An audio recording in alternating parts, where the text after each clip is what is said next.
Bonjour, je m'appelle Roxy.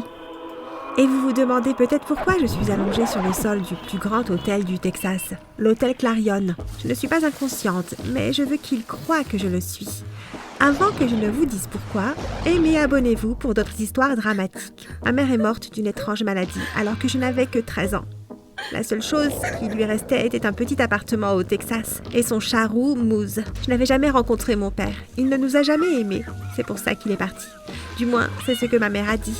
Donc, quand elle est morte, c'était juste moi et Moose. Aussi tragique que cela puisse paraître, nous nous en sommes sortis.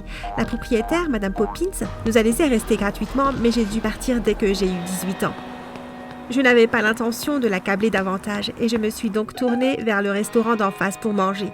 Mes grands yeux bruns de chiot avaient travaillé sur Jim le serveur et il emballait de la nourriture pour moi et Moose.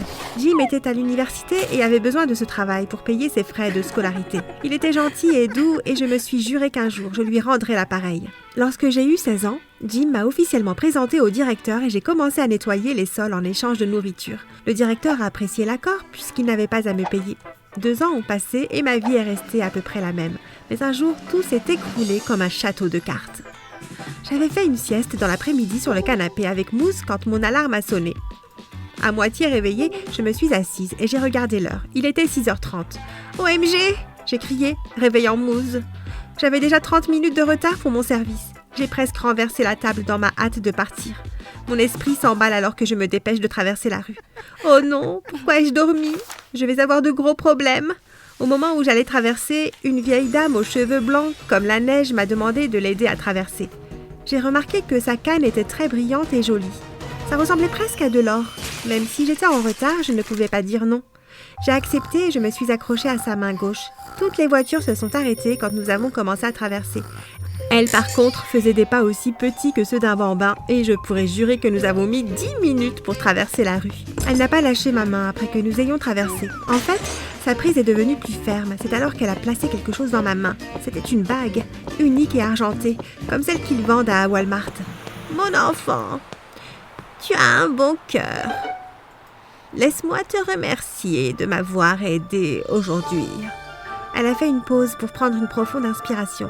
Prends cette bague et marie-toi avec qui tu veux. J'ai fixé l'anneau pendant quelques secondes et quand j'ai levé les yeux, elle était partie. Le restaurant était à quelques mètres. J'ai mis la bague et je suis entrée en courant par la porte de derrière. Le directeur était là. Il m'attendait avec un regard sévère. Derrière lui se trouvait Jim. Il avait l'air très discret. « Pourquoi es-tu en retard ?» Le manager a craqué. Mes yeux se sont mis à pleurer. « Tu sais quelle heure il est ?» Ces cris me rappelaient tellement ma mère. Elle avait toujours été sévère avec moi.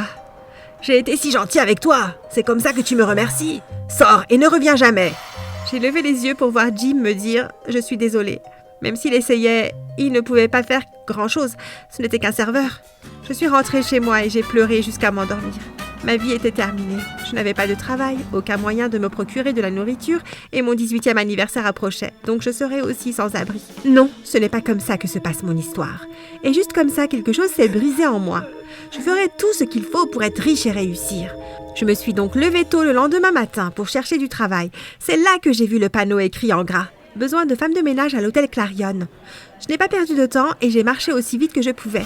Quand j'ai atteint l'entrée, j'ai trouvé une file d'attente qui semblait s'éterniser. Je n'étais pas la seule à avoir besoin d'un travail. À la fin de la journée, j'ai obtenu le poste parmi 10 autres. C'était un grand hôtel après tout. Finalement, le ciel ne semblait plus aussi sombre. 2 semaines après avoir commencé à travailler, Janet, la jardinière, m'a dit que le fils du PDG, Jake, était en ville. Elle n'arrêtait pas de dire à quel point il était beau.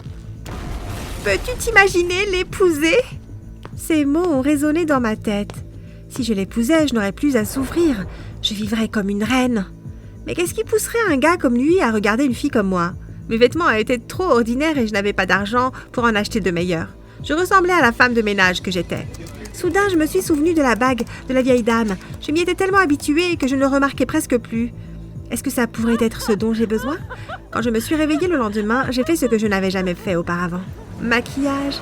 Enfin, si le rouge à lèvres compte, c'était celui de ma mère, et je l'avais gardé pour une occasion spéciale. Un regard dans le miroir et j'étais prête. Il n'y avait pas beaucoup de différence, mais j'étais plus jolie. J'ai marché jusqu'au travail et juste au moment où j'allais prendre les produits de nettoyage, une voiture s'est arrêtée. C'était la dernière Mercedes en noir mat. Je n'en avais jamais vu avant. Le chauffeur est sorti pour ouvrir la porte arrière et un jeune homme en est sorti. Il portait un costume bleu marine et des lunettes de soleil noir. Il ressemblait plus à une star de cinéma qu'au fils d'un PDG. J'ai presque bavé en le voyant. C'est alors que j'ai réalisé qu'il marchait vers moi. Je me suis figée et j'ai fait la première chose qui m'est passée par la tête. Je suis tombée et je me suis évanouie. J'étais donc allongée sur le sol, inconsciente. J'ai entendu des bruits de pas autour de moi et la douce odeur de l'eau de Cologne. Mon prince était venu me chercher. J'ai jeté un coup d'œil et j'ai vu que c'était lui. Il était encore mieux de près. Elle va bien ?» Je ne pouvais distinguer que la silhouette d'un homme à côté de lui. « Ça va maintenant », ai-je répondu dans ma tête, en m'efforçant de ne pas sourire. « Assurez-vous qu'elle va bien. » Il partait. Je devais agir vite. Je me suis levée en sursaut et j'ai attrapé sa main avant qu'il ne parte. « Attendez !» Soudain, il s'est retourné, comme s'il me voyait pour la première fois. Et avant que je puisse dire quoi que ce soit, il s'est mis à genoux. Je me suis pincée parce que... Comment ça a pu arriver? Juste à ce moment-là, j'ai vu l'anneau briller. Il est passé de l'argent à l'or. J'étais hors de moi quand Jake a annoncé que j'étais maintenant sa fiancée. Je l'ai accompagné dans son bureau et il m'a servi une tasse de café, juste avant de s'excuser. Et il avait quelques affaires à régler. La nouvelle s'est vite répandue et avant que je puisse finir mon tout premier cappuccino, on a frappé à la porte. J'ai posé mon café et je l'ai ouvert. De l'autre côté de la porte se tenait une femme blonde avec les plus hauts talons que je n'ai jamais vus. Elle était entièrement maquillée et sa robe semblait provenir du rayon des petites filles.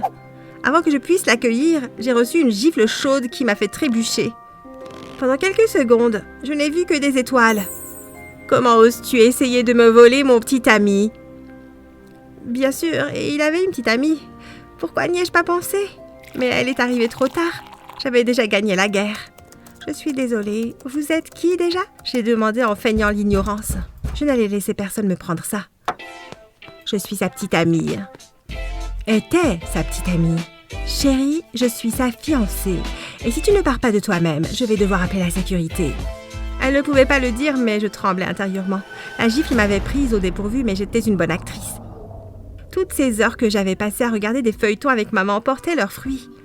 Dans un accès de rage, elle s'est retournée et est partie. Si elle était restée plus longtemps, elle aurait pu voir à travers ma façade courageuse.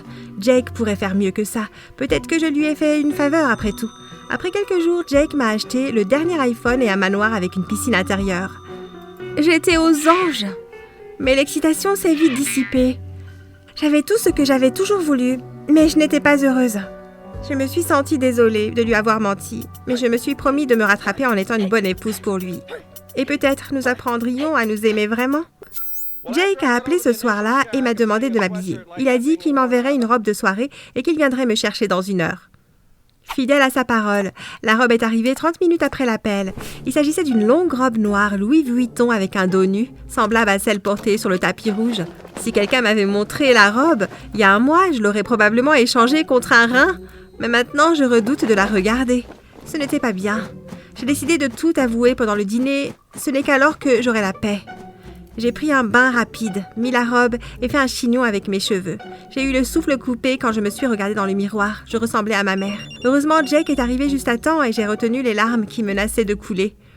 Nous avons roulé pendant 10 minutes et, sans surprise, nous nous sommes arrêtés à l'hôtel Clarion. C'était le meilleur après tout. L'hôtel avait été décoré de ballons violets et roses. J'avais le sentiment que c'était l'œuvre de Jake. Ça n'a fait que me faire sentir encore plus coupable. Notre table était placée près de la fenêtre et la vue du 3e étage était à couper le souffle.